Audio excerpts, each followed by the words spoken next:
This is a mountaintop experience, but not the kind about which persons write glowingly of sunrises, soft breezes, warm friends, music, and quiet time.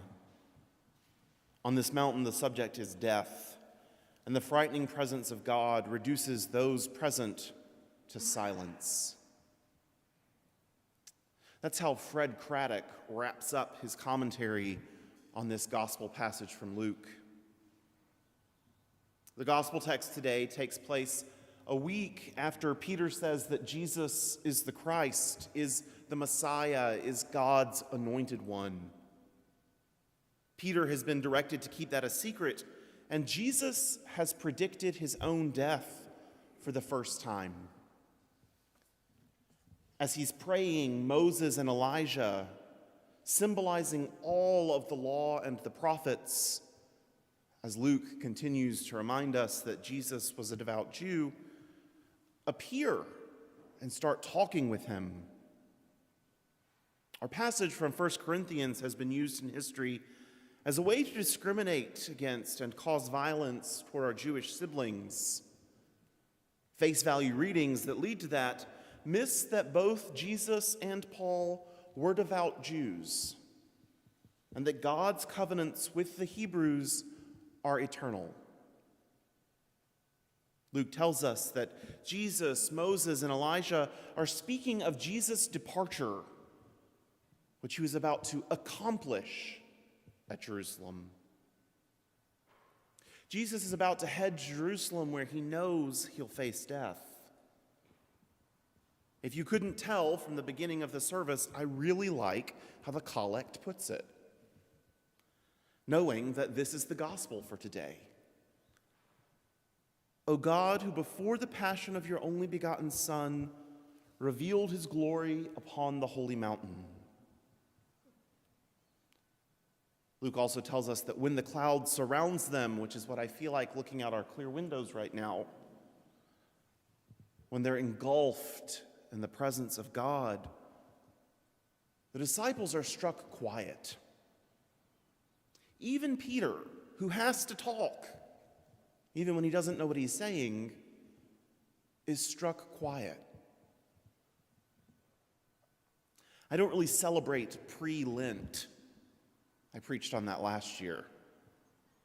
But I like the way the church tees us up today and reminds us that our sacrifices are coming.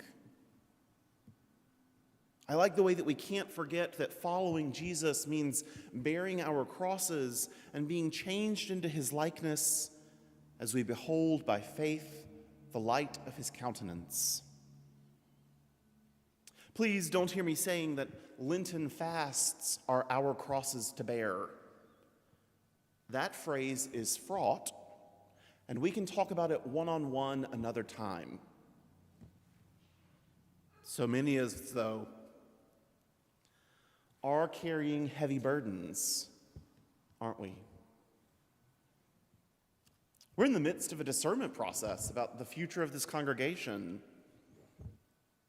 As I was writing this sermon, news of mass firings at Noah was just starting to break. Paying attention to the news and being concerned for everyone globally affected by our government's decisions and the choices of our electorate weighs me down, like the disciples weighed down with sleep. Those who come into our building having admitted that they are powerless over alcohol, that their lives have become unmanageable, and those who have admitted that they are powerless over the addicts and alcoholics in their lives are weighed down in ways most of us wouldn't be able to imagine. The friends of this congregation who ask for the repose of the souls of those who've died from overdose are weighed down in their grief, sorrow, despair, and maybe shame. The disciples on the mountain know this heaviness. On this mountain, the subject is death. And the frightening presence of God reduces those present to silence. This passage from Luke isn't about how we can apply this story of Jesus to our lives. This passage from Luke is about Jesus taking part in God's plan for the redemption of the whole creation. Like at Jesus' baptism, God speaks and affirms Jesus' call as the Messiah. As Peter and his friends are seeing the full glory of Jesus, they're struck silent and told to listen to Jesus. Experiencing a miracle of God's true presence, they are terrified into quietness and don't tell anyone about it until after the resurrection. Right now, this experience is just one more burden for them. Who would believe them? Their rabbi is going to Jerusalem where he will surely be killed. And they're told to listen to him. Now they're experiencing something more profound than Moses' presence with God. And Moses and Elijah are there too.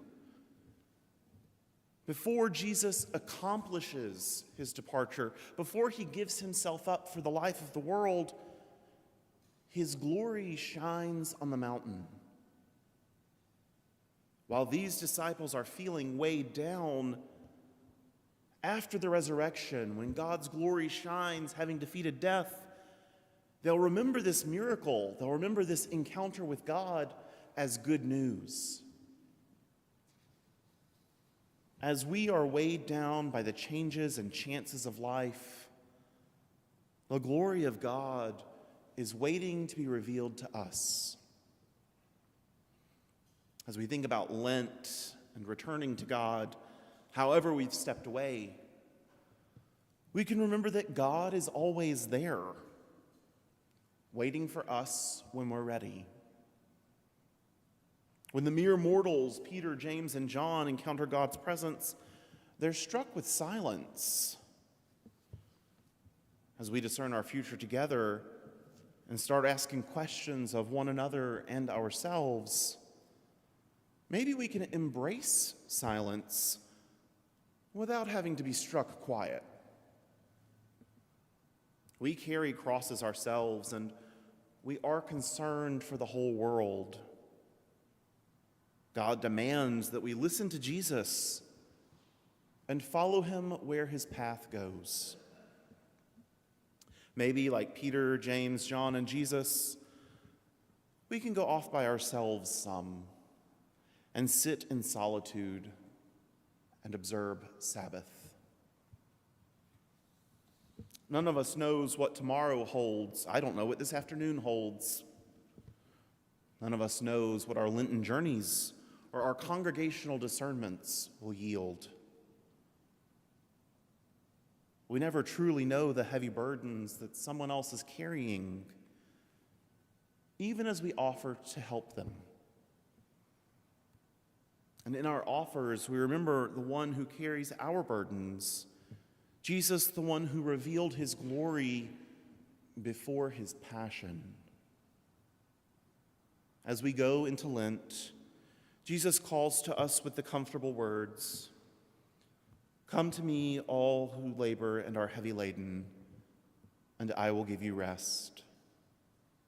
Take my yoke upon you and learn from me, for I am gentle and lowly in heart, and you will find rest for your souls. For my yoke is easy and my burden is light." Amen.